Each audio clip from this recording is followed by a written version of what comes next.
Stephanie, and welcome to Books and Bubbly. This is the playlist where I drink something bubbly while talking about a book that I get all bubbly about. And since I am desperately clinging on to everything that is spooky season and fall, I made a spiced apple cider mimosa today. So this is La Marca Prosecco mixed with Big B's fall or spiced apple cider. And that tastes just like fall and a adult apple cider. But I am so excited to talk about today's book as it's by an author who my first read by her ended up getting a wine club episode about it. I did not enjoy Cackle by Rachel Harrison, but I absolutely love Rachel Harrison's Such Sharp Teeth. So, warning, there are going to be spoilers in this review. If you want a spoiler-free version of this review, please check out my What I Read in October video, as I will review the book but not give away the entire farm, where I will be doing that in this review. So let's go ahead and see what this book promised. Rory Morris isn't thrilled to be moving back to her hometown, even if it's only temporary. There are bad memories there. But her twin sister Scarlett is pregnant, estranged from the baby's father, and needs support. So Rory returns to the place she thought she'd put in her rear view. After a night out at a bar, where she runs into an old, almost flame, she hits a large animal with her car. And when she gets out to investigate, she's attacked. Rory survives, miraculously, but life begins to look and feel different. She's unnaturally strong, with an aversion to silver. And suddenly, the moon has her in its thrall. She's changing into someone else, something else, maybe even a monster. But does that mean she's putting those close to her in danger? Or is embracing the wildness inside her the key to acceptance? This dark, comedic love story is a brilliantly layered portrait of trauma, rage, and vulnerability. So like I said, I have a wine club episode on Cackle, but this totally redeemed Harrison for me. My God, this was so funny and so good. I loved Rory as a character. She is so witty and sarcastic, but also knew when enough was enough. She knew when not to make a snarky retort and never let her humor ruin a poignant moment. So, the name of my channel kind of gives it away. I love sarcasm.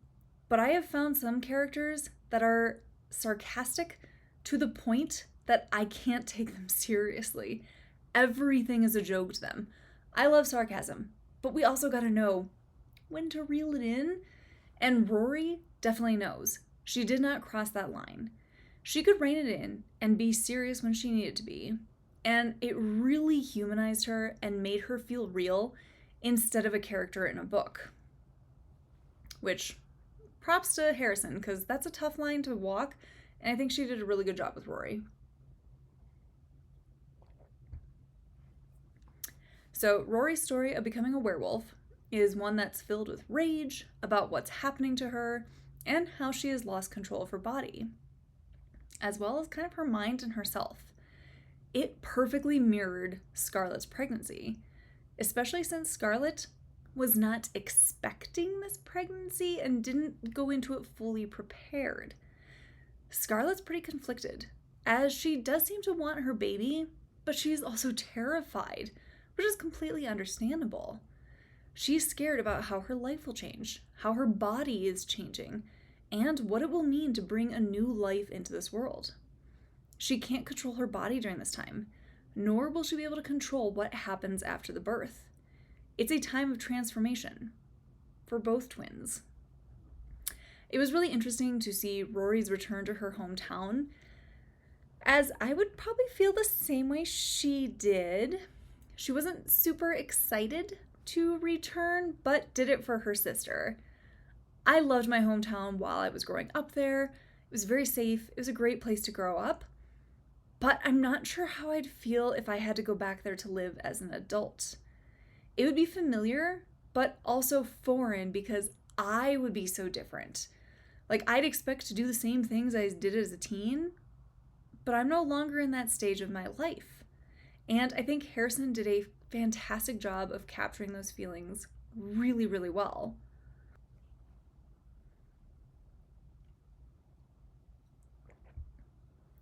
So the pacing in this is quite quick.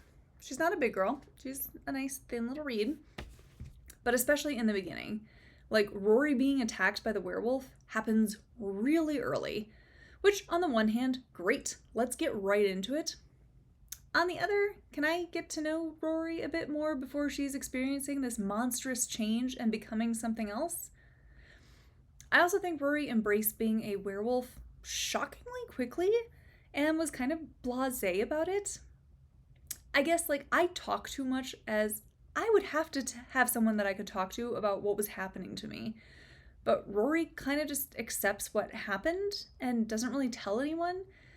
Like, it was funny reading about her prepping for her first full moon and getting a dog crate, and how she was torn on which was worse, actually turning into a werewolf or just being a human sitting in a dog crate.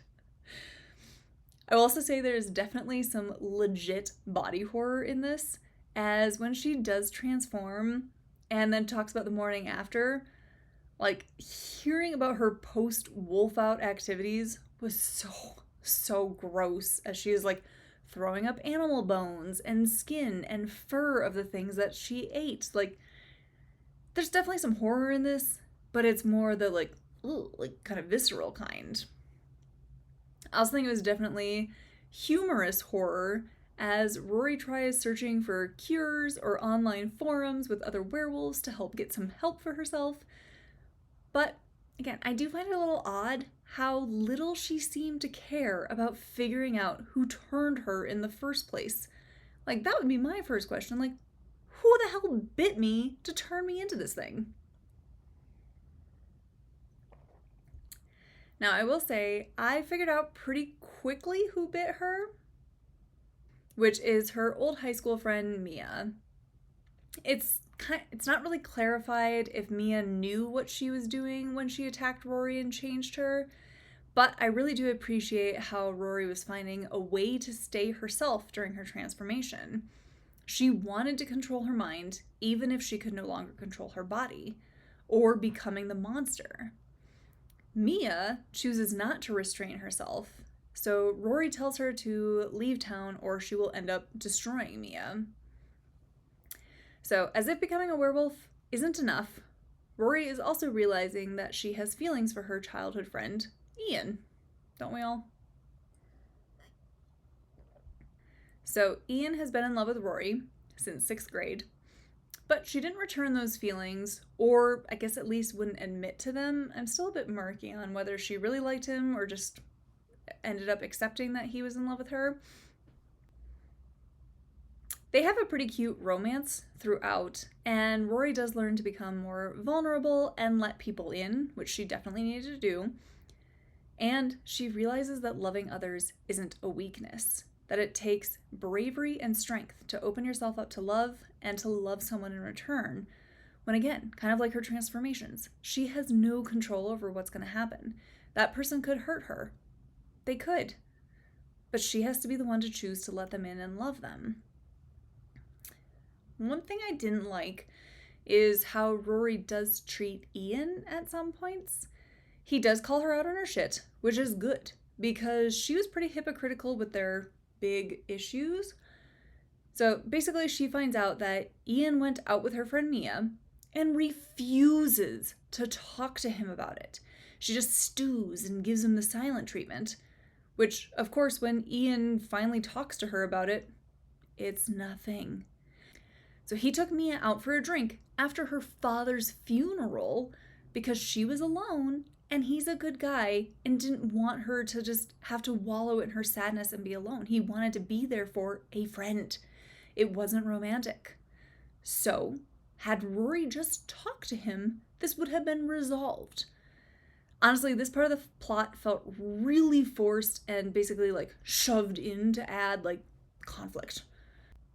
So in the end, Ian does witness Rory's transformation, but realizes that it doesn't change how he feels about her.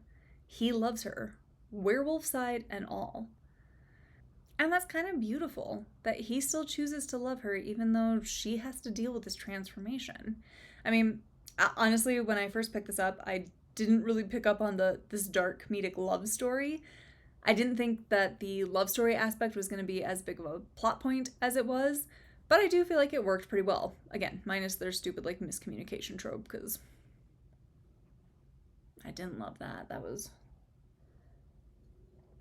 not great, especially on Rory's part. Like, if you have an issue with Ian, can you at least just, like, I don't know, use your words? Can you talk about it? I mean, you can still sharpen your claws while you're at it, but, like, I don't know, talk to him, figure out what's going on. You don't really trust Mia in the first place, so why are you letting her ruin your life like this? But all in, this ended up being a story about change, letting go, finding love, both familial and romantic love. It was a monster story, but it was also so, so real. It was at times heartbreaking, but also really empowering. There were some excellent themes in this, such as accepting change, letting go and forgiving others, finding love, and not being afraid.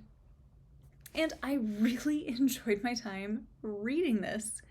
This was a solid 4-star read for me. Now, there were a few things that kept it from being a 5-star read, and one of those things that jumped out at me that kept it from being a 5-star read is the fact that Harrison loves short, choppy sentences. Like, at times it worked, especially in like the action or transformation scenes, but other times it didn't really work out well. But overall, I found this to be a great read for spooky season. Honestly, even if you read this outside of spooky season, it's such a good book. I really liked this. It's definitely blending some genres, such as romance, chick lit, supernatural, and horror. And this is definitely why I give authors 2 chances, as I did not like Cackle at all. That book made me so mad, and especially some of the themes that it covered. But I loved this. I loved our main character. I loved the themes it covered. I loved some of the poignant moments in it. And just watching Rory grow as a person. This was fantastic. Absolutely loved it. So, what other comedy horror stories do you recommend? Leave your recommendations in the comments below, and thanks for joining me for Books and Bubbly.